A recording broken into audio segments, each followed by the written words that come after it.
Buenas tardes. En Medellín, ¿cómo vamos? Bien, en medio de todo. Para disfrutar de manera segura de este encuentro, les pedimos que se pongan el tapabocas bien, cubriendo nariz y boca. También les recordamos que una buena higiene es muy importante, entonces el lavado de manos, usar alcohol o antibacterial es necesario. Las palabras palpitan, nacen a cada instante, se transforman, nos enseñan de eternidad. Diría Neruda, son antiquísimas y recientísimas. Viven en el féretro escondido y en la flor apenas comenzada. Esa amplitud poderosa e infinita es gran parte de lo que nos constituye. Por eso, a través de esos códigos, hallamos maneras de expresarnos, de cuestionar la realidad, de compartir con otros lo que somos. La Alcaldía de Medellín, a través de su Secretaría de Cultura Ciudadana y la Biblioteca Pública Piloto, les dan la bienvenida a la 15ª Fiesta del Libro y la Cultura, que tiene por tema central las palabras. Con música, historia, arte y voces provenientes de las esquinas del mundo, queremos que nos acompañen a entender mejor de qué estamos hechos, qué nos define. Damos inicio al evento. Visibilizar lo invisible. Hablemos del lenguaje inclusivo. Conversan Susana Rodríguez Barcia, de España, profesora del Departamento de Lengua Española de la Universidad de Vigo. Diana Toro, filóloga hispanista. Ellas dos están conectadas de forma virtual y dentro de poco las veremos. Y John Franco, filólogo hispanista de la Universidad de Antioquia. Este evento es convocado por La Metáfora. Recibámoslos con un aplauso de bienvenida. Gracias.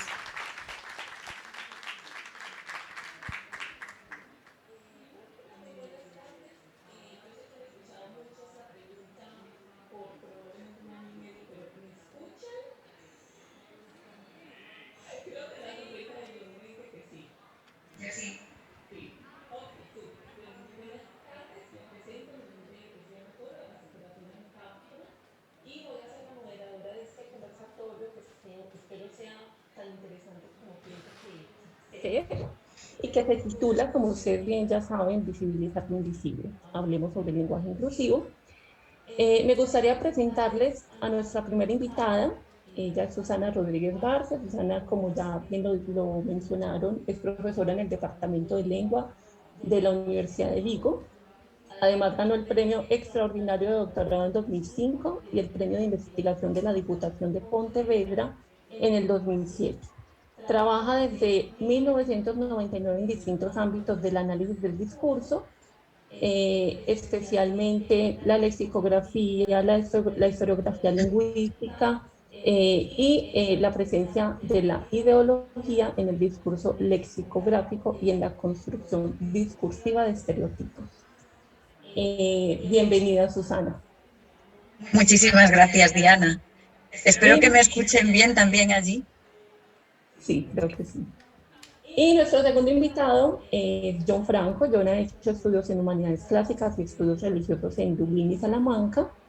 Es filólogo, además hispanista de la Universidad de Antioquia, donde nos conocimos. Ha sido docente en algunas universidades e institutos educativos de Medellín en materias relacionadas con la enseñanza de la literatura, el lenguaje, la gramática y procesos de lectura y escritura. Actualmente, John estudia la maestría de estudios humanísticos en la Universidad de AFI. Además, les cuento que es un excelente escritor, por si quieren buscar sus libros, no sé si estarán en la fiesta del libro, y es también un gran amigo. John, bienvenido. ¿Cómo estás? Hola Diana, hola Susana. Les comento, Diana está desde Suiza conectada a esta hora con ustedes y Susana está desde España, ¿sí? Y están súper emocionadas de estar aquí también con todos ustedes en esta Feria del Libro. Bueno, me alegra también muchísimo ver que nos acompaña tanta gente después de un año y medio, casi sin poder vernos las caras por la pandemia. Muchísimas gracias a todo el público por venir. Entonces, si quieren comenzamos, mi plan para esta tarde es desenredar, así sea un poquito, un tema del que estamos hablando cada vez más y genera, a mi parecer, muchísimos debates y ha levantado en los últimos años una polémica gigante, sobre todo en redes sociales, pero también en el ámbito académico, también en el ámbito administrativo. Por ejemplo, administrativo me refiero, por ejemplo, a la Constitución española. Estoy hablando del lenguaje inclusivo. ¿Qué tal si para comenzar les explicamos, nuestros invitados nos explican un poco qué es eso del lenguaje inclusivo?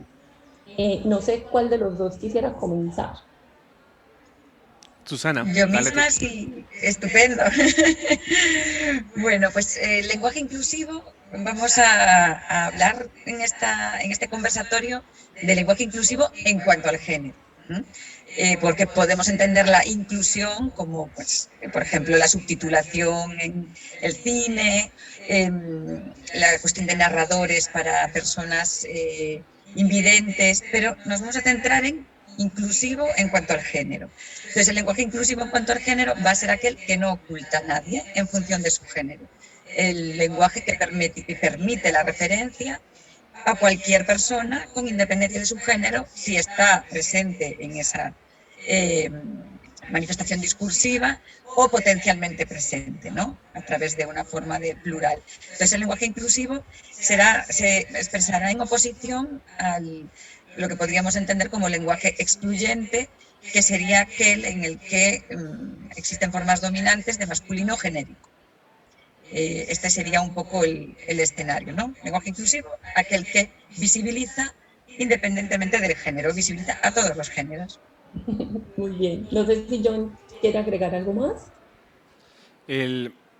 Sí, yo creo que Susana estaba hablando específicamente o centrando en el tema del género, porque creo que esa es una típica confusión o discusión que hay, a veces incluso en forma de chiste o como para restarle importancia a esta discusión tan importante que hay ahora en la sociedad sobre el lenguaje inclusivo, y es que nos estamos refiriendo a algo muy específico, que es a la referencia en cuanto a yo verme visibilizado, verme representado en el lenguaje a través de mi género. ¿Sí? Hay otras muchas formas de inclusión, como mencionaba Susana, y dentro del mismo tema del lenguaje inclusivo creo que hay que diferenciar, por ejemplo, lo que es lo específicamente del sexismo en el lenguaje, pero también hay otro tipo de discusiones que tienen que ver con la inclusión de lo no binario, por ejemplo. Entonces, el lenguaje inclusivo no es una sola cosa,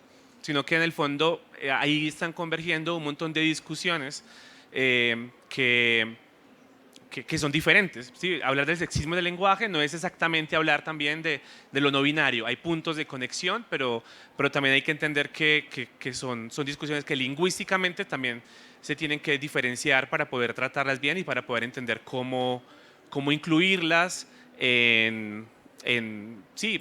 como creo que le doy más adelante, en la educación, en las gramáticas, en los libros, etc.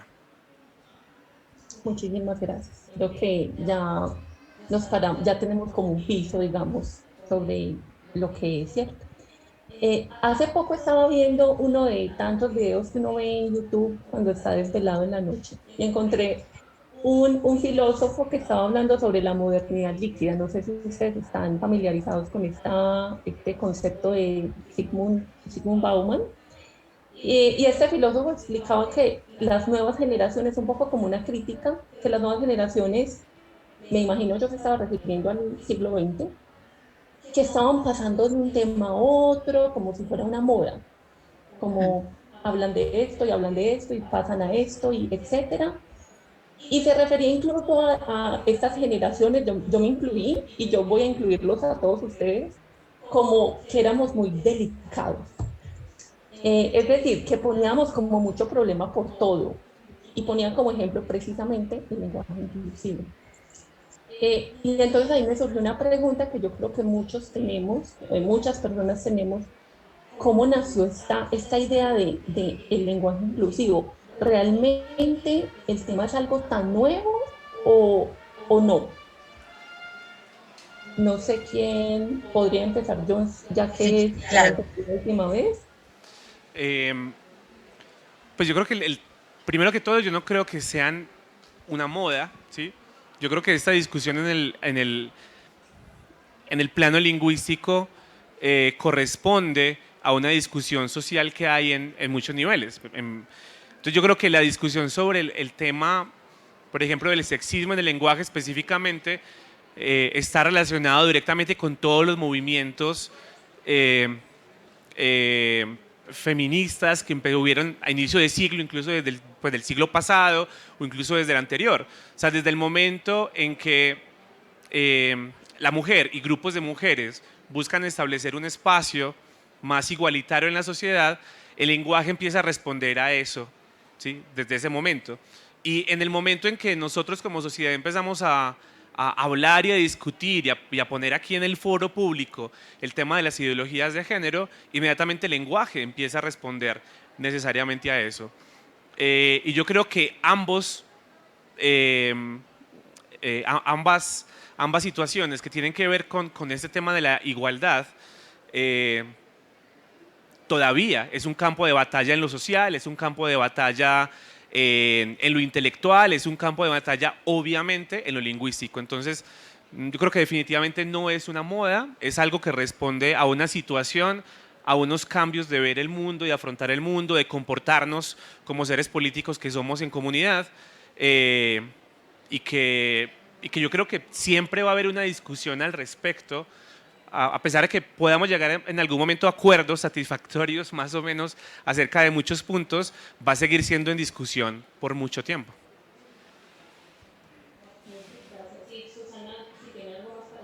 Sí, Ah, absolutamente lo que estaba comentando John es así, o sea, va a ser una discusión que perdure porque lleva muchos siglos encima de la mesa. No es de la generación esta de líquida, de personas que se ofenden con rapidez, ¿no? Aquí en España se está usando mucho la expresión de la piel fina, ¿no?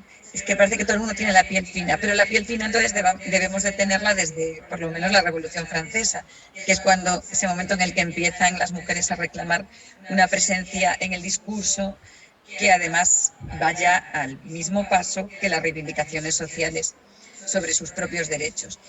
Y en el caso lingüístico de cuándo empiezan a exponerse soluciones inclusivas, pues habría ya que ir a los años 70, al año 76, con una tesis de Álvaro García Meseguer, un trabajo de Álvaro García Meseguer, en el que ya apostaba por el uso incluso de la E.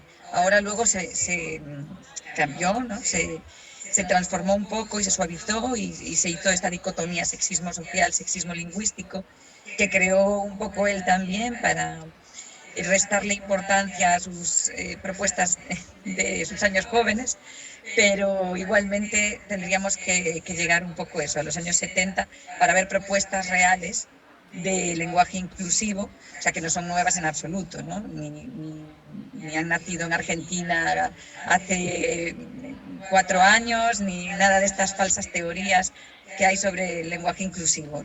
Llevamos décadas con propuestas muy sólidas y ya siglos reivindicando la presencia de la mujer en el discurso, y de las personas no binarias quizás sí que sea más reciente, ¿no? Esa reclamación sí que podemos llevarla más al siglo XXI desde un punto de vista público, ¿no? Como reclamación pública de estar en el discurso. Y para complementar lo que dice Susana, sí. no son discusiones propias del español. O sea, no es un problema que tenemos en España, en Colombia, en Argentina, en México. Es una discusión que se tiene, yo no sé si en todos los idiomas, porque esa generalización de pronto me quedaría fuera de control de poderla evidenciar, pero en los idiomas principales, o por lo menos en las culturas, digamos, más hegemónicas en las que conocemos, y esta discusión está, existe en francés, en inglés, en alemán y en muchos idiomas. O sea, es algo que es global, ¿sí? No es algo solamente propio de esa tan peleada desinencia y terminación E o A o cómo lo duplicamos, etcétera, en el español. Sí, de acuerdo. Yo también lo he visto justo aquí en Suiza con el alemán y con el francés. Es una discusión que se da, creo que, bueno, como tú dices, en las lenguas hegemónicas. Em, yo no sé si ustedes están de acuerdo conmigo en lo de la polémica con respecto al lenguaje inclusivo en ese momento, pero de hecho a mí se me ocurrió hacer este conversatorio porque yo sí veo que hay como cierta resistencia, burla hacia el uso del lenguaje inclusivo. Eh, no sé si ustedes están de acuerdo en que es polémico, porque creen que se genera esa polémica, porque muchas personas se burlan o incluso hay comentarios de odio Mm. sobre cuando uno usa, por ejemplo, una expresión con o con X o con el arroba, etcétera. ¿Por qué creen que genera tanta resistencia? Pues, bueno, si me permites, ya que estábamos así como alternando, ¿no? Turno. Yo creo que las resistencias son porque principalmente vivimos en unas sociedades, tanto en Suiza, Alemania, Colombia, España, sociedades androcéntricas. Es una palabra que genera como mucha reacción y parece que es muy antiguo, y es un concepto absolutamente vigente, nada desfasado. Entonces, como sociedad androcéntrica que somos y patriarcal, todas las que he mencionado, cualquier tipo de salida de las mujeres que incomode, ya siempre va a generar burlas, usos de sarcasmos, parodias, todo esto es normal. Entonces, ese es el motivo más básico. Pero luego hay otro que apuntaba un lingüista que es magnífico, que es José del Valle, que seguro que conocen. Bueno, José del Valle le llamaba al tema del lenguaje inclusivo la política de la incomodidad, porque es una política lingüística eh, que genera incomodidad porque te posiciona siempre. Si lo usas, te posiciona, y si no lo usas, te posiciona también. Si alguien comienza una conferencia diciendo hola a todes o hola a todos y todas, esa persona va a estar ya en un lugar ideológico, tiene una posición ideológica.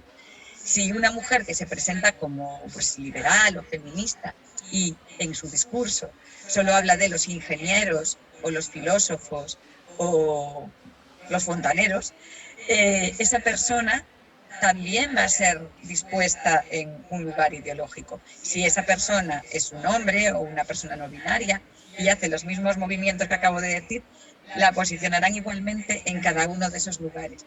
Es decir, como el discurso es público, salvo que lo hagamos en nuestros círculos de amistades o en nuestra familia, un discurso público escrito u oral, nos va a posicionar siempre, y eso es lo que genera la incomodidad.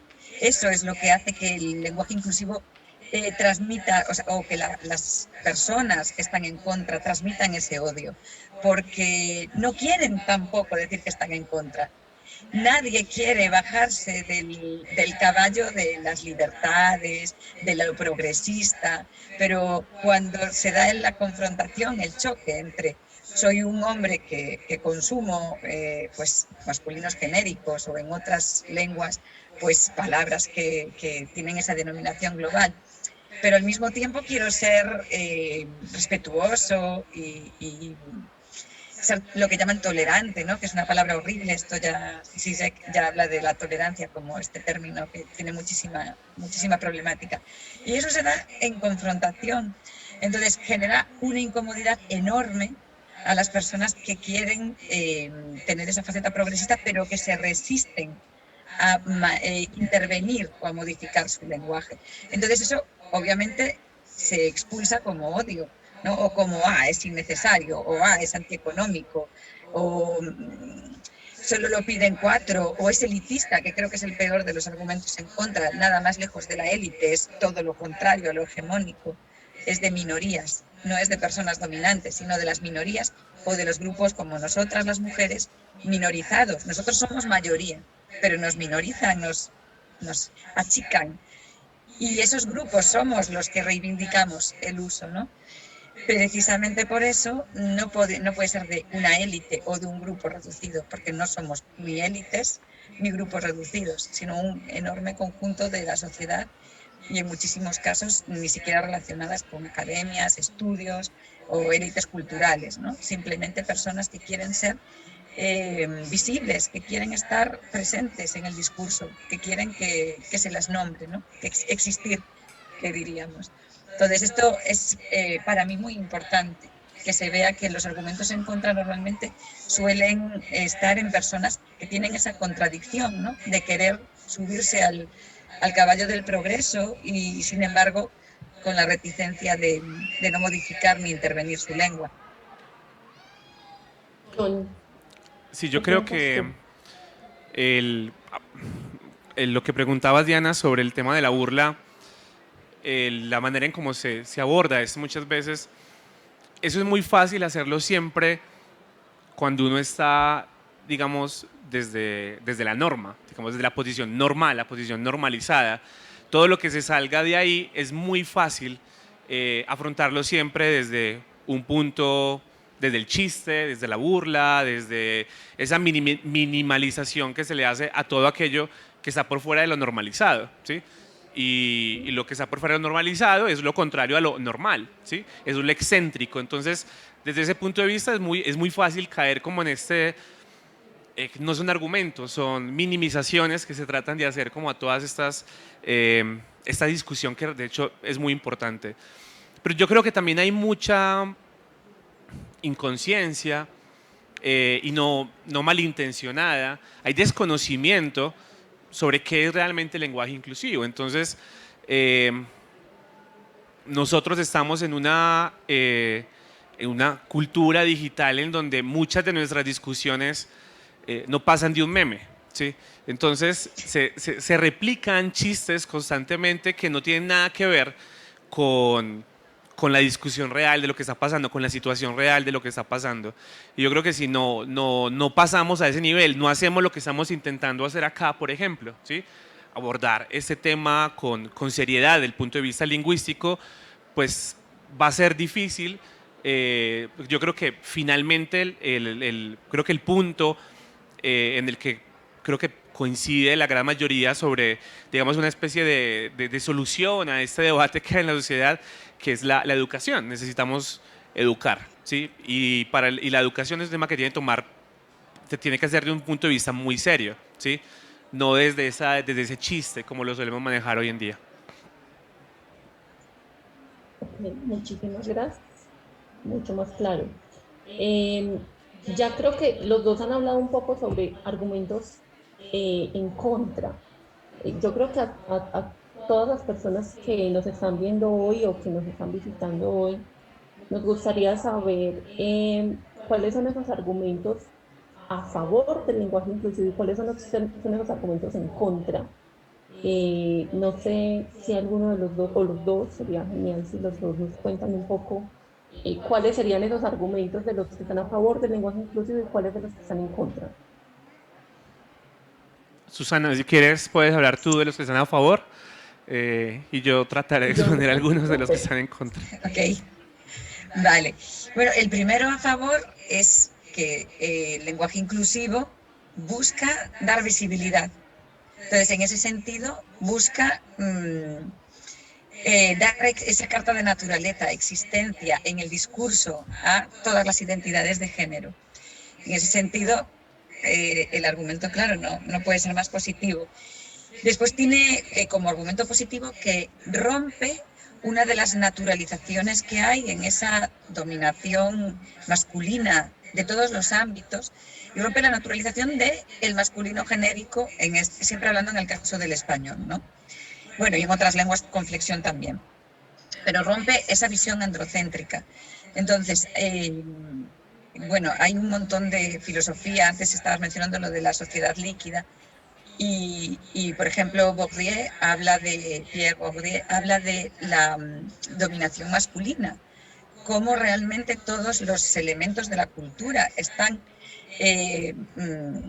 permeados por la dominación masculina, o sea, todo que llega a todas partes. Y entonces el uso del lenguaje inclusivo tiene ese componente de romper esa naturalización de la visión lingüística desde el hombre. Es cierto que muchos lingüistas aquí en España, o periodistas incluso, han intentado negar esa especie de origen androcéntrico y patriarcal del masculino genérico, pero bueno, igualmente sabemos que son argumentos con pinzas que se dice aquí y que no, sin ningún sentido, ¿no? Porque al final lo que se reclama es, yo no me veo, no existo, el masculino genérico me oculta. Y el masculino genérico oculta, claro, porque esto es fundamental entenderlo. Si no se parte de ahí, todos los argumentos a favor que dé no se van a entender. Porque cuando hablo de dar visibilidad o de no ocultar, antes Diana te decía, justo antes de la conexión, que yo estaba haciendo los deberes con este libro de texto de mi hijo, que está en cuarto de primaria, con 9 años.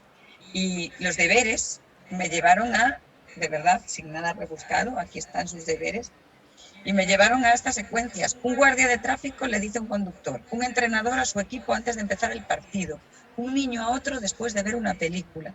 Pero cuando estaba buscando ejemplos, mi hijo me dijo, pero si es continuo, mamá, te debes de poner nerviosísima, porque en otro de los temas que estaban viendo, las representaciones femeninas usaban el femenino, ¿no? Mi abuela ha cocinado esto y el fontanero me ha arreglado la lavadora. Entonces, es un continuo, ¿no? Y hay con sujetos masculinos, y eso sí, mucha presencia en imagen de las niñas, que siempre están en imagen absolutamente presentes, pero no en el discurso. Entonces, cuando leíamos esos ejemplos, y muchísimos más que hay, los piragüistas se preparaban para la carrera, el juez iba a dar la salida, los espectadores animaban. Esos piragüistas, claro, yo le digo a mi hijo, ¿qué ves ahí en esos piragüistas? Los piragüistas, si solo aparece el artículo los, me dice, yo veo chicos. Entonces, sí oculta. Si yo le digo a John que ayer me reuní con 2 filósofos, John va a saber que yo me reuní con mínimo 2 personas, de las que una era hombre, pero nunca va a poder garantizar la presencia de la mujer. Entonces, ese es el argumento a favor más importante. El lenguaje inclusivo garantiza, no hace que interpretes, no tienes que interpretar la realidad, ni interpretar el lenguaje, sino que tú tienes la garantía, porque si te digo que me reuní con una filósofa y un filósofo, vas a saber que me reuní con una mujer y con un hombre. O si digo un filósofo, puedes pensar que me reuní con una persona no binaria. Entonces, el lenguaje va a permitir que no haya interpretación, que se sepa la referencia. Entonces, ese es otro argumento positivo. Otro es el que, evidentemente, no discrimina y no ofende. Sin embargo, el masculino genérico sí ofende. Si a mí me dicen, me he reunido con unos doctores de la universidad, a mí me ocultan, me ofenden. Yo no estoy ahí en esa reunión, pero el lenguaje inclusivo no ofende, porque si digo que me reuní con un doctor y otra doctora, el doctor se va a sentir presente y la doctora también. No ofende, es decir, no causa ningún daño psicológico, no te oculta, no te hace insignificante. Son todos esos argumentos a favor. Luego también está que es un elemento más en los avances generales del feminismo. El feminismo también incluye a las personas no binarias, que muchas veces se nos quiere poner ahí en discusión para debilitar del argumento feminista. Y no hay discusión. Yo dirijo una tesis a una persona no binaria y suscribe todo lo que estoy diciendo aquí. No está en contra en absoluto de las propuestas, incluso las propuestas binarias, aunque quiere cambiarlas y hacer propuestas no binarias, incluso está de acuerdo con empezar, desde luego, como dice ella, por algo hay que empezar, ¿no? Y el último argumento a favor es que realmente en el ámbito de lo público la implantación es fácil. Simplemente tendríamos que entrar en el nivel educativo y explicar las posibilidades que existen y ofrecer herramientas más creativas para, por ejemplo, si alguien se incomoda mucho contraviniendo reglas de la academia, pues poder utilizar otra forma indirecta del lenguaje inclusivo. Utilizar quién, utilizar persona. Las Naciones Unidas tienen una guía en este sentido. que es una guía muy sencillita, incluso creo que tienen un PDF que distribuyen entre, bueno, está público, para que no exista discriminación a través del lenguaje, y dan muchísimas opciones. Bueno, dan 2 columnas de más inclusivo, menos inclusivo. Y las columnas de más inclusivo siempre son o con directo o con indirecto, pero las de indirecto no afectan, no ofenden, ni siquiera contravienen las reglas establecidas por la norma, con lo cual argumentos a favor, pues yo me quedaría con esos 5 que, bueno, no sé si he dicho 5, con los que he dicho, igual han sido más al final, pero serían estos, ¿no? Los argumentos a favor y muchos otros, pero por no consumir todo el tiempo. Sí. Bueno, Johnny, ¿cuáles serían esos argumentos en contra del lenguaje inclusivo? Argumentos a favor, En contra. en contra. Pues bueno, hace poco la RAE sacó un informe que fue muy polémico en España, porque creo que fue a partir de una petición que se hizo sobre una reescritura de la Constitución española de una forma más inclusiva. La RAE, el primer argumento que se plantea, digamos, en contra del lenguaje inclusivo es que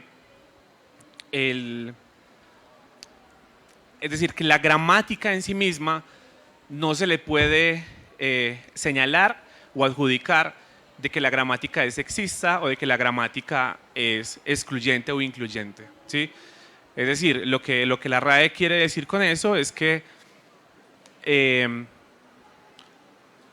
lo que es excluyente y lo que tiene que ser incluyente son las dinámicas sociales que nosotros tenemos, ¿sí?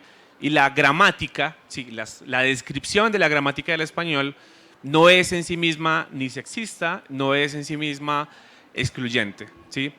La RAE, por ejemplo, sí, en este último informe, pues ellos dicen, pues la lengua cambia, la lengua está abierta, y establecen una serie de pasos, más o menos, por los cuales se pueden, ¿sí? O digamos, estas novedades lingüísticas van a ir poco a poco entrando o no dentro de la norma, ¿sí?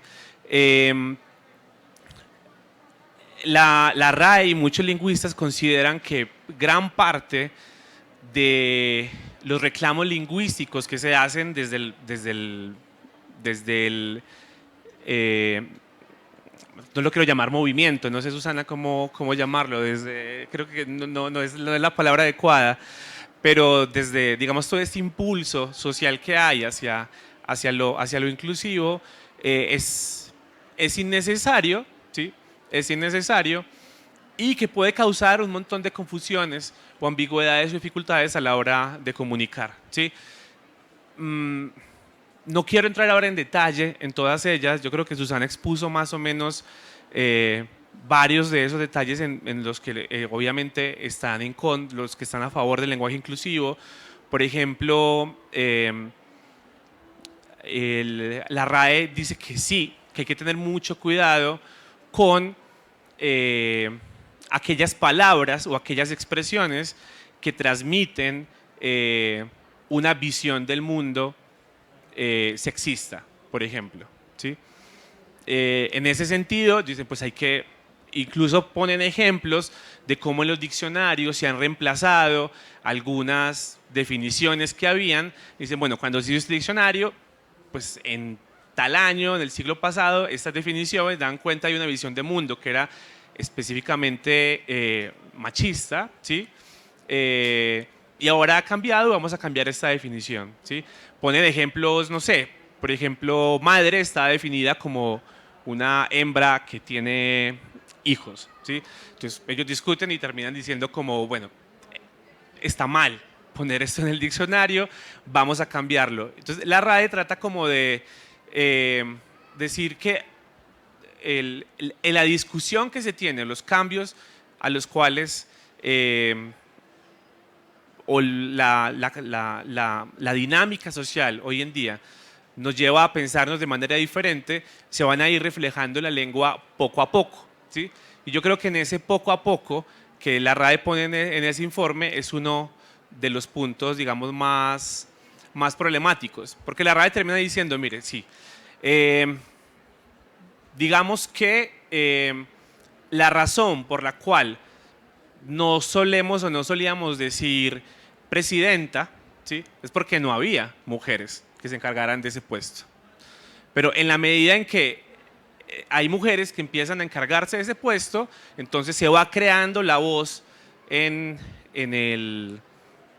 las personas la van usando, y en la medida en que las personas la van usando, entonces la RAE lo recoge, y cuando se convierte ya en un uso mayoritario, pues entra en el diccionario, ¿sí? La gramática tiene mecanismos para ser incluyente, solamente que necesita un proceso para que aquello que empieza a usarse se convierta en un uso mayoritario, ¿sí? La RAE específicamente como institución, por lo menos de manera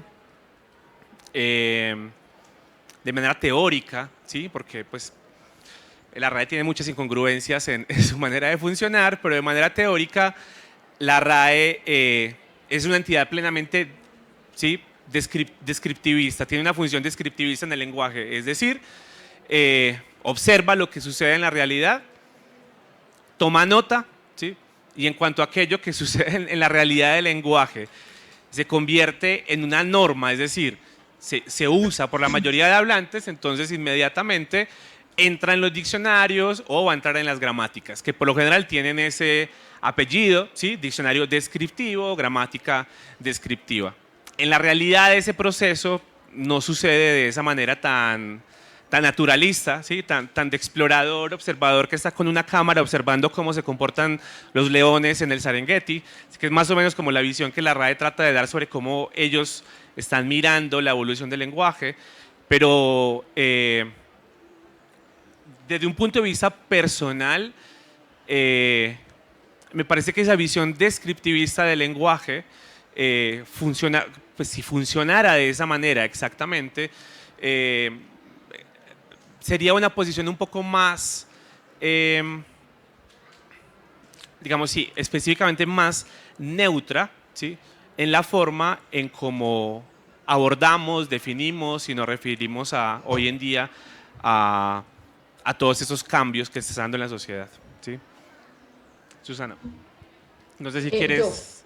Qué bueno, John, que pusiste el ejemplo de presidenta, porque esa fue una de las cosas que más, como que más me chocó, o me dio un choque cuando lo leí la última vez, porque me encantaría que ustedes se fueran al DRAE, al diccionario de la Real Academia, y buscaran presidenta. La última sección dice esposa del presidente. Mujer del presidente. Todavía. Y tengo entendido que absolutamente ya no se usa. Es decir, también la RAE es bastante lenta en ir dando las acepciones sexistas que ya no se usan, porque ya presidenta es una mujer de Estado, no la esposa del presidente, ¿cierto? No, creo que Susana, no sé si quería agregar algo más. Sí, porque hubo un momento en el que John dijo que la Real Academia Española era una institución descriptiva o que tenía... Uy, se ha ido la conexión. No, te escuchamos bien. Escuchando? Sí, te escuchamos bien. Yo no veo nada, pero yo sigo hablando. Pues no, en realidad no es descriptiva, es prescriptiva, porque si su deber fuese la descripción, en realidad tendría que hacerse eco de todos los cambios lingüísticos que se producen en la sociedad, y no es el caso. Y sin embargo sí que tiene, aunque quieran dar esa pátina de descripción, de descriptivismo, sí que tiene el peso de la norma. Entonces, la educación, en el caso del español, se toma como la referencia. Por lo tanto, el cambio lingüístico no depende del cambio social, del cambio sociolingüístico real, sino que depende, guarda dependencia directa con el cambio en la Real Academia Española. Es decir, la academia va muy lenta, como comentaba Diana, porque va muy lenta porque el diccionario que tiene no es más que una herencia una y mil veces renovada, pero siempre a partir de un producto que ya no estaba originariamente. Porque parte de la versión reducida de autoridades y bueno, cosas interesantes que ahora no es el momento porque no tenemos tiempo. Pero al final es herencia de un tiempo pasado, con lo cual no refleja la realidad y la velocidad es justamente hubo 3 lingüistas, María Ángeles Calero, Eulalia Lledó y Esther Forgas Verdet, que se encargaron de hacer un informe para la Real Academia Española sobre el sexo. Susana, no, Susana, creo que te perdimos. no te escuchamos en este momento. Creo que ella sí nos escucha, pero nosotros... Está no. silenciado tu micrófono, Susana. A ver.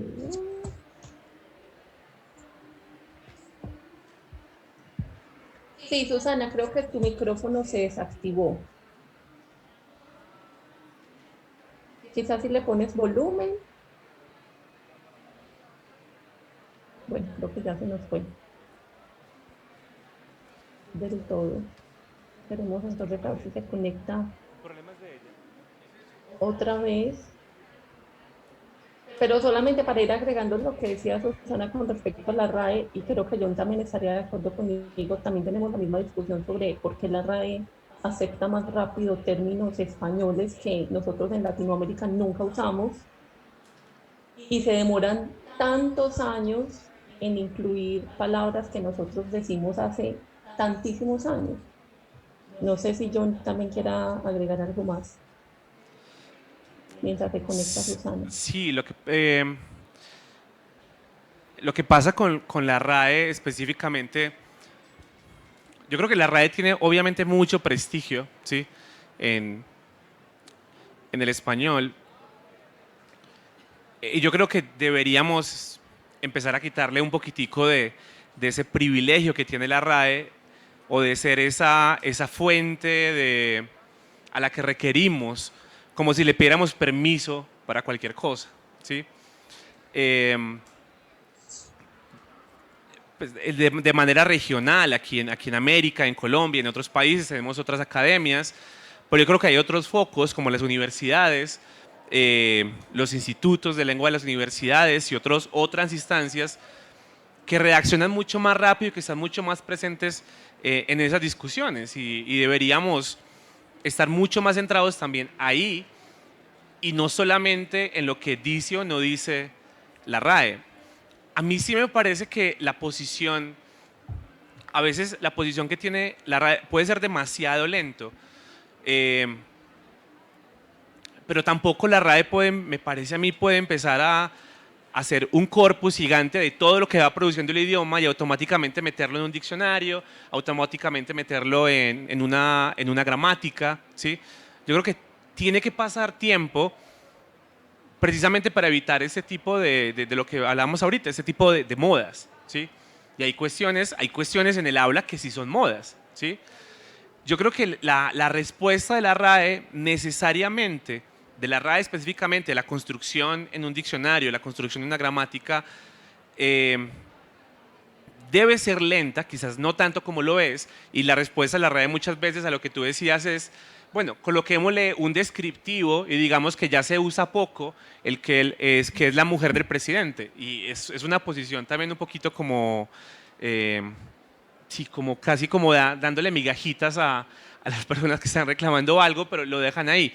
Hay cosas que me parece que sí son muy lentas, pero yo creo que,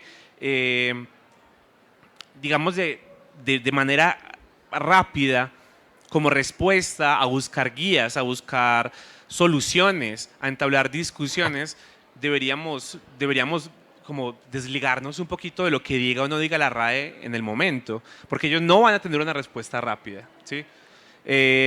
Yo no sé, Susana, cómo con la posición de la RAE en España de pronto, desde el punto de vista en las academias, tenga un poco más de peso. Yo siento, Diana, que aquí en Latinoamérica a veces como que a la RAE la vemos ya desde hace mucho tiempo como, bueno, ustedes se demoran mucho, hablan mucha cosa, pero aquí vamos a ir haciendo por nuestra cuenta otras cosas. No sé cómo se vea eso en España, pero yo creo que le estamos tratando de bajar un poquito a ese Sí, a ese nivel de Claro, privilegio que tiene la DRAE a la hora de darnos permiso para hablar. claro, habría que emanciparse de la Real Academia, eso está clarísimo. Yo creo que tenemos, pero cualquier persona hablante de español debería emanciparse completamente de cualquier mensaje de la Real Academia Española. O sea, eso yo coincido plenamente, pero la realidad es otra. La realidad, por ejemplo, en el caso de España, es que la educación está basada en la Real Academia Española. ¿Qué quiere decir? Que por más que en la universidad y en el Instituto de la Lengua o en el por más que en instituciones descriptivas estemos diciendo esto es una realidad, no es una moda, hay, un grupo, hay un colectivo de personas, de mujeres, de personas no binarias que reclaman algo y esto no se refleja aquí. Y mientras no se refleje aquí, para las personas que ya tenemos hijos, mientras no se refleje ahí, no habrá reflejo real para usar con libertad las soluciones inclusivas. Y del mismo modo, cuando, por ejemplo, mi hija de 5 años, que todavía no tiene libros de texto, ella no comprende el uso del masculino genérico como ninguna de sus amigas. Siempre, siempre, siempre, esto lo comentábamos un día también, de forma natural, se refiere separadamente. Es decir, en el parque estaban 3 amigas mías y estaba Manuel también. Pero va a separar porque no concibe el hacer un grupo. Cada año de colegio es una piedra más que se le pone encima a su forma natural de referenciar en el mundo y a su forma natural de entender. Y ocurre con todas las niñas y con todas las personas no binarias. Supongo que también no será el caso, no tengo a alguien cerca en mi familia de que sea persona no binaria y esté creciendo en el ámbito educativo. Pero es que, aunque nos queramos emancipar de la Real Academia Española, no podemos, si se limitase a dar un discurso de, bueno, esta es la gramática que nosotros proponemos, ustedes usen la que quieran, ¿no? Esto es lo que tenemos. O simplemente no posicionarse, o cuando le piden el informe de la Constitución, pues decir, bueno, si hubiese que visibilizar, estas son las posibilidades. Posibilidad A, B y C. Pero no, lo que hace desde el momento cero en ese informe es tratarnos como completos idiotas, o sea, como completas idiotas, y dice, hay 2 interpretaciones, os lo juro, es cierto, esto es lo que dice el informe, hay 2 interpretaciones del lenguaje inclusivo, que tú dices, bueno, pues me va a contar qué es el lenguaje inclusivo, ¿no? De la primera es una que dicen por ahí que en la palabra los españoles no están incluidas las mujeres, ¿no? Ya usan el término los españoles porque si utilizan los filólogos o los ya podría haber más suspicacia, pero los españoles parece como más blanca, más genérica. Y luego dicen opción B. La opción que nosotros entendemos de lenguaje inclusivo es la del masculino genérico. Y ya está. O sea, llega un momento en el que le llaman masculino inclusivo o masculino incluyente. Entonces, tienen tantísimo poder que desde esa propia definición de lo que entienden por lenguaje inclusivo, rompen toda innovación educativa. Yo tengo amigas profesoras en niveles inferiores, no en la universidad, sino en primaria y en secundaria, y cuando hablamos del tema me dicen, es que no quiero ni que me hables del tema, porque yo no puedo hacer eso en mis clases. Porque yo puedo decirles, bueno, hay que tener en cuenta la sensibilidad, pero luego hay un examen que se llama ABAU o EBAU, dependiendo de la comunidad, y ese examen te da acceso a la universidad. Y en ese examen todavía las preguntas que las hacen en colaboración con departamentos de la universidad tienen que ajustarse en el currículo a la normativa vigente del español, que no es ni más ni menos que la marcada en la última gramática de la Real Academia Española. Con lo cual es una lucha tremenda, porque por más que, como dice John, haya que independizarse y darle poca importancia a la academia, no podemos, porque condiciona todo nuestro sistema educativo. Sí. Qué Sí, bueno que tomamos el tema de la RAE. Perdón, yo los interrumpo porque ya se nos va acabando el tiempo y me gustaría como por lo menos hacer una o dos preguntas más. Eh, yo quería aprovechar que Susana es experta en ideología lingüística y pues John también es un conocedor de la lexicografía y de la gramática, eh, porque otro de los argumentos es que el lenguaje es neutral Y ya que tocas el tema de la RAE, me preguntaba, porque yo siempre que pienso en la RAE pienso en un montón de hombres. Creo que hay muy pocas mujeres, de hecho, en la institución. Y entonces yo me preguntaba si la Real Academia sí es tan neutral al incluir los cambios léxicos en el diccionario. ¿Qué piensan ustedes? No es en absoluto neutral, en absoluto. Es más, cuando en la Real Academia se proponen algunas mujeres en sus sillones, eh, incluso es capaz como de consumir el propio feminismo que traían de base esas mujeres, porque realmente sus decisiones, es un poco lo que decía cuando se cortó el vídeo aquí, no sé por qué, porque yo ahora lo veo todo perfecto ahí también, pero cuando se cortó el vídeo, eso es boicot académico que me hacen. Como es un trabajo que con muchísima dependencia del pasado, muchísima dependencia, donde en las comisiones están en proporción 70-30 en cuanto a hombres y mujeres. Y sí que hay mujeres que están trabajando en el Instituto de Lexicografía, que trabajan en el diccionario, que trabajan en el Corpus 21. Mujeres además muy interesantes. Estaba leyendo hace poco esta revista que es interesantísima en Archiletras, el número del verano, y tenía una colaboración de una mujer que trabaja en el Corpus 21, pero absolutamente ella renovadora. Pero claro, o sea, estás luchando contra una maquinaria sumamente patriarcal y sumamente condescendiente con las reclamaciones de las mujeres, que no se toman todo lo seriamente que tenían que tomarse. El diccionario, cuando el informe de estas tres lingüistas que comentaba cuando se cortó, el de Lledó, Calero y Forgas Verdet, ese informe presentaba muchísimos lemas que debían ser eliminados, pero por obsoletos, ojo, porque en técnica lexicográfica, por más que, por ejemplo, en España la palabra zorra en femenino, zorra no remite a una mujer astuta, sino a una mujer pues sexualmente activa, pero de forma no vinculada al matrimonio, o sea, es decir, con libertad sexual, diríamos, ¿no? O una mujer mala también, eso puede ser también, ¿no? En otro contexto. Y yo no creo que ese significado deba desaparecer, ¿no? Eso, en un momento dado, cuando desaparezca el uso, habrá que eliminarla. De momento, a mí me parece suficiente desde la técnica con poner que se usa de forma despectiva, como un insulto, bueno, con unas marcas pragmáticas que tiene que tener. Pero es que no son esas las que se pidió que se eliminasen, sino muchísimas otras que estaban en desuso, como Diana, la que tú ponías de ejemplo de la mujer del presidente. Si buscas coronela, te vas a encontrar igualmente la mujer del coronel.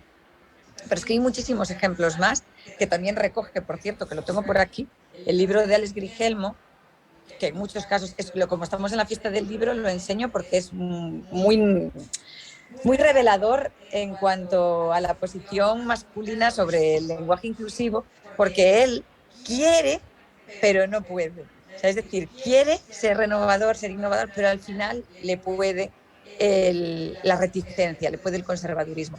Pero en el libro menciona muchos de estos ejemplos que pusieron en su informe y que no se hicieron caso. Si buscamos ahora mismo en el diccionario ajamonarse, pues va a decir de la mujer que se pone gorda o que no sé qué, que no se usa en absoluto. Yo creo que, no sé, en Latinoamérica, aquí en España no se usa.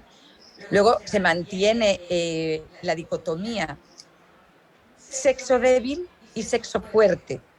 Sexo débil puede que se siga usando, habrá que marcarlo como despectivo, porque solo se usa como insulto. Y parten además de esta explicación etimológica sobre que mujer era de muliere, que es mullido, que es blando, por eso es débil. En fin, explicaciones etimológicas que no le interesan ya a nadie.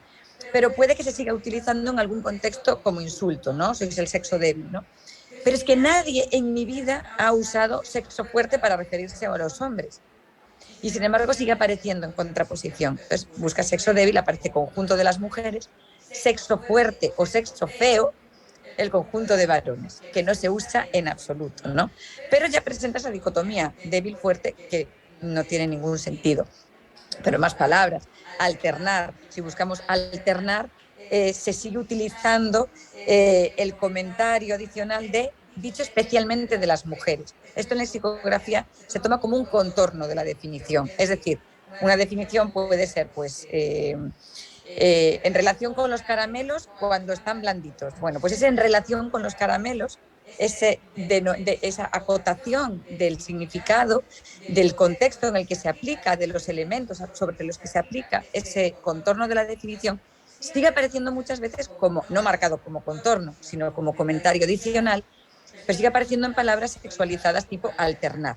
Alternar, dicho especialmente de una mujer cuando haces que los clientes gasten más dinero usando la seducción y tal. Bueno, alternar en España se usa tanto para mujeres como para hombres. Un hombre puede por ahí ir de alterne o alternar y una mujer alternar. Esto es obsoleto si se refiere solo a las mujeres y sigue ahí. O pingo, como lo mismo, ¿no? De las de pingo, alternar, hay un montón. Este tipo de usos obsoletos o arcaicos que se mantienen, ya te está diciendo que no es neutral, que les da igual, es decir, no se lo toman en serio, es una cosa paternal de, bueno, ya poquito a poco yo te voy dando así unas miguitas, te voy dando algunos regalos y bueno, y me vas dejando un poquito en paz. Pero esa es la práctica. O sea, no hay una conciencia y una reflexión sólida sobre el tema, no quieren plantearlo como en términos de preocupación ni de algo que realmente genera problemas, ¿no? Entonces, las reticencias están en la modificación del diccionario y en la modificación de la gramática, en no hacerla realmente descriptiva. Ni siquiera hablan de la diferencia que existe entre sexo e identidad de género. La identidad de género no explican lo que es. Se limitan a insultar a la población en general y decirles que están confundiendo, que no saben diferenciar el género gramatical del otro género, pero no dicen lo que es ese género ni hablan de la identidad de género en su gramática como tienen que hablar, ¿no? Entonces, para que eso no se tome en serio, pues lo que sigue apareciendo es miguitas.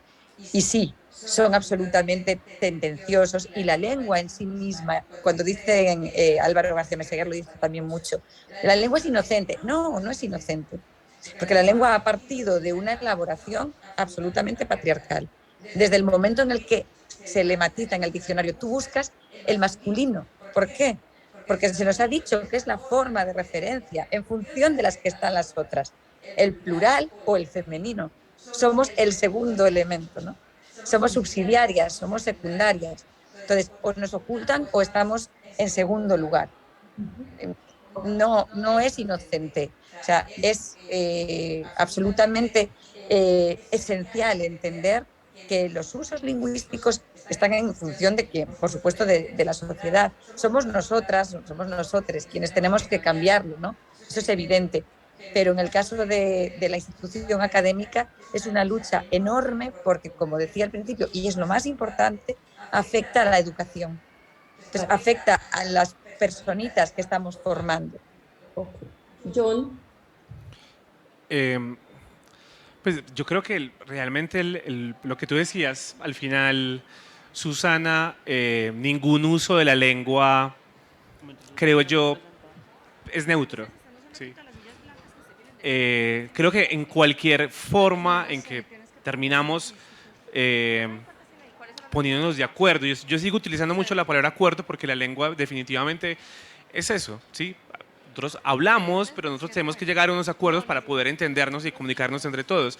Yo creo que la forma privilegiada que cada comunidad establece encima de ver el mundo se va a ver reflejada en la lengua, ¿sí? Y el hecho de que no sea neutra no es malo, o sea, tampoco hay que buscar la neutralidad. Yo creo que en muchas de las propuestas que hay de lenguaje inclusivo hay mucho de irreverencia, ¿sí? Y es una irreverencia que trata de mostrar de manera fuerte, de choque, para llamar la atención. Y eso no es neutro y eso también está bien. Pero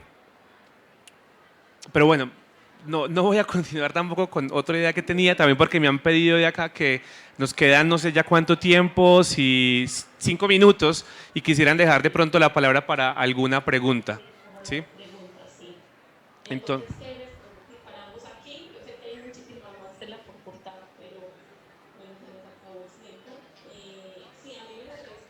quizás tenemos tiempo para una o dos preguntas del público. Buenas tardes. Casualmente esta mañana a Daniel Samper Pisano haciendo una defensa de la posición de las academias, porque él es miembro tanto de la Academia Colombiana de la Lengua como de la Española. Decía lo siguiente, voy a atreverme a citar un poquito aquí.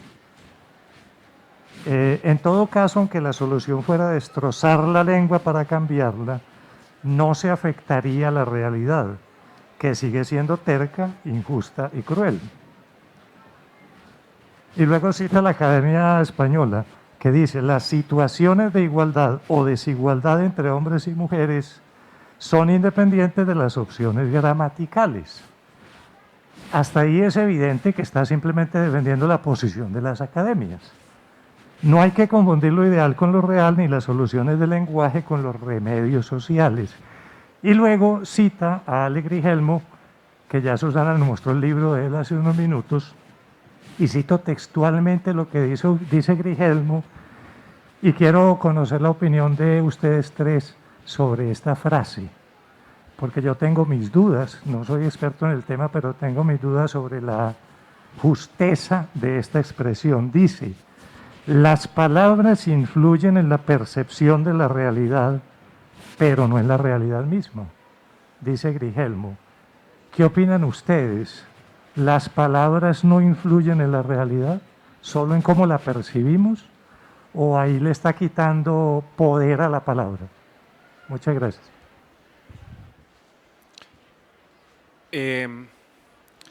Pues yo creo que ya ahí entramos en un debate que hay todo un área de la filosofía de epistemología que trata sobre ese tema. Es un debate bastante amplio. Y hay un juego de palabras ahí también. Yo personalmente diría que en ese caso la percepción de la realidad es todo para nosotros desde el punto de vista cultural, ¿sí? O sea, obviamente que hay aspectos de la realidad que yo no puedo modificar con el lenguaje, pero nuestra percepción de la realidad es básicamente la base de lo que nosotros conocemos como cultura, ¿sí?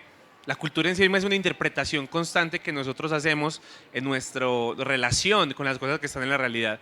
Entonces, yo creería que mientras el lenguaje cambie nuestra percepción de la realidad, eso ya es suficientemente razón para que tengamos que tener mucho cuidado en la manera como usamos el lenguaje.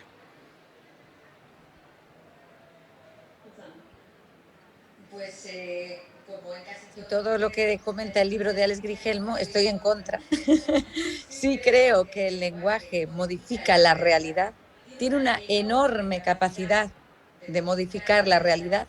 Tanto es así que yo como mujer, cuando recogí mi título, lo primero que fui a ver es si ponía licenciada o licenciado, porque para mí eso era esencial. O sea, una palabra que luego iba a aparecer en mi currículum. Cuando me hicieron la placa en el departamento, vi si ponía doctora o doctor, o profesora o profesor, porque para mí eso era fundamental. El reconocimiento no solo del logro académico, sino del logro como mujer en mi familia, ¿no? Entonces, por supuesto que modifica la realidad. Todo lo que sea hacer visible lo que siempre o lleva siglos estando invisible, estando guardada en casa, porque al final las mujeres estamos haciendo una reivindicación absoluta desde el feminismo, porque nos han invisibilizado de forma premeditada. Y yo me quedo, desde luego estoy en contra, insisto, sí modifica la realidad, porque genera cambios de ánimo, cambios de posición, modifica absolutamente, y no solo las palabras, el femenino, el masculino, el no binario, sino casi todos los conflictos reales creo que pueden ser manejados a través de la palabra. O sea que en realidad la palabra tiene un potencial transformador enorme, enorme. O sea, si yo me enfrento con alguien, pero esa persona se espera que yo le diga te odio, pero en realidad le digo, mira, amo tus ideas, esa palabra le va a posicionar de una forma completamente distinta. Entonces el lenguaje sí cambia la realidad, ¿no? Sí la modifica, no solo la percepción, sino la realidad misma.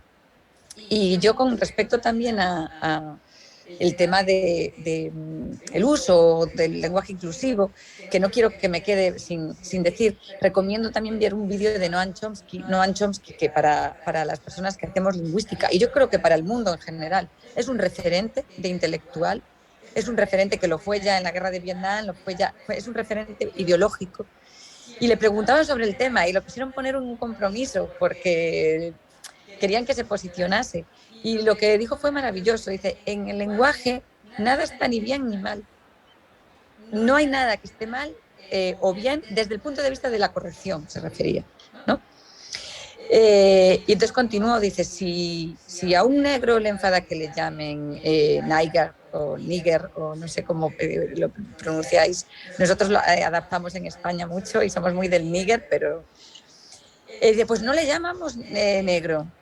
Si a una persona quieren que le llamen con la E o they, dice él, como neutro, llámale así. ¿Por qué no vas a hacerlo? La otra posición es ofensiva.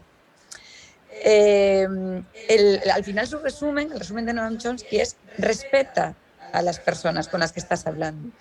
No quiere decir que luego Noam Chomsky esté en su casa y diga they o llame a todo el mundo como en neutro. No, en su entorno familiar irá progresando esto conforme la educación avance, pero ahora tiene sus costumbres lingüísticas ya y hablará como quiera. Pero si se relaciona con un grupo de mujeres o con personas no binarias y quieren ser reconocidas a través del lenguaje, lo que está diciendo es ten respeto, ¿no? Si te están pidiendo, antes hablaba yo del movimiento, yo diría que es como una reclamación colectiva, ¿no? Entonces, si te lo están pidiendo, si te lo están solicitando, si yo como mujer te estoy diciendo que me respetes y me llames en femenino y te refieras a mí de forma específica, hazlo, porque de otro modo me vas a enfrentar, ¿no? Ya me voy a enfrentar.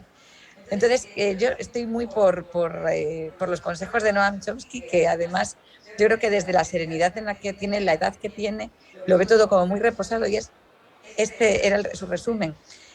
Si así vas a cuidar, a proteger, a respetar más a los demás, respeta, ¿no? Bueno, no sé si John me indica si tienen todavía tiempo para una pregunta más no, ya. Tenemos que Bueno, ya. sí, acá me están diciendo que sí tenemos una pregunta más. Ok, súper.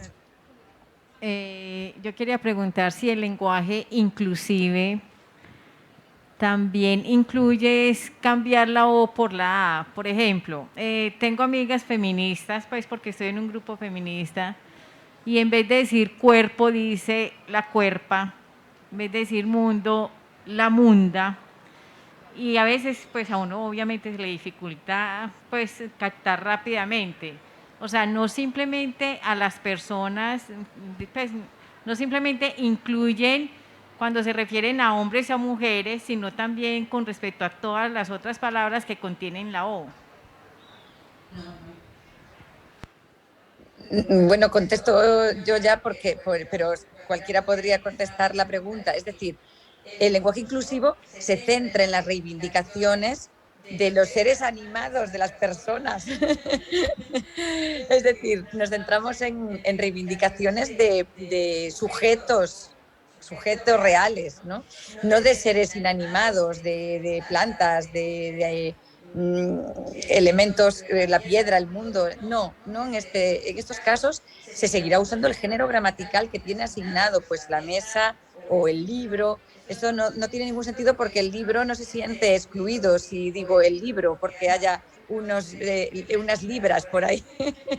Entonces, solo son reivindicaciones de personas que se sienten excluidas, nunca de elementos materiales inanimados.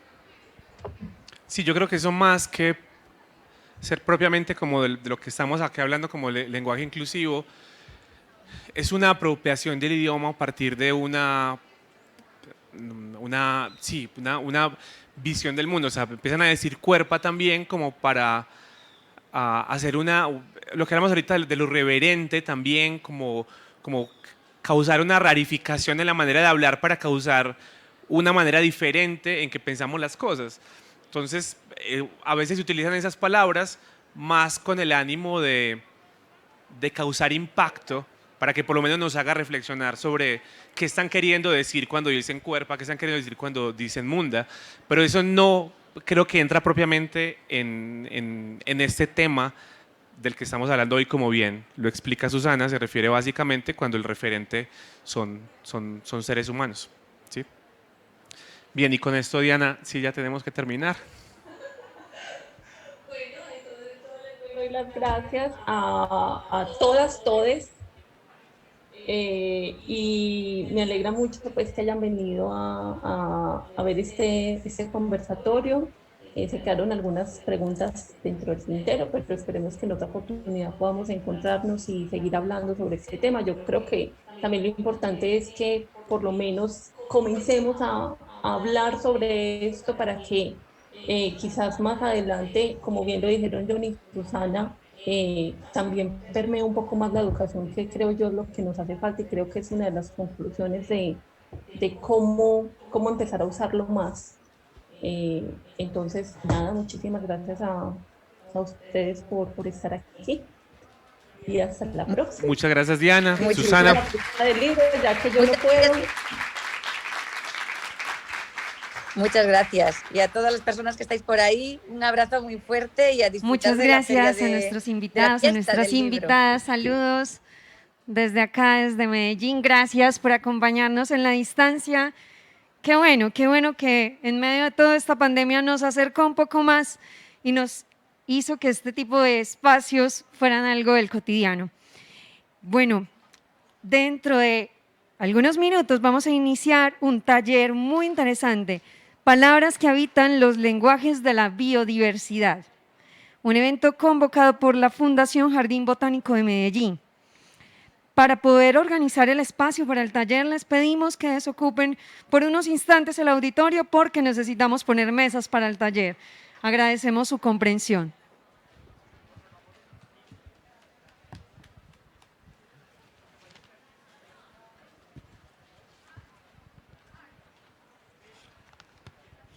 La 15ª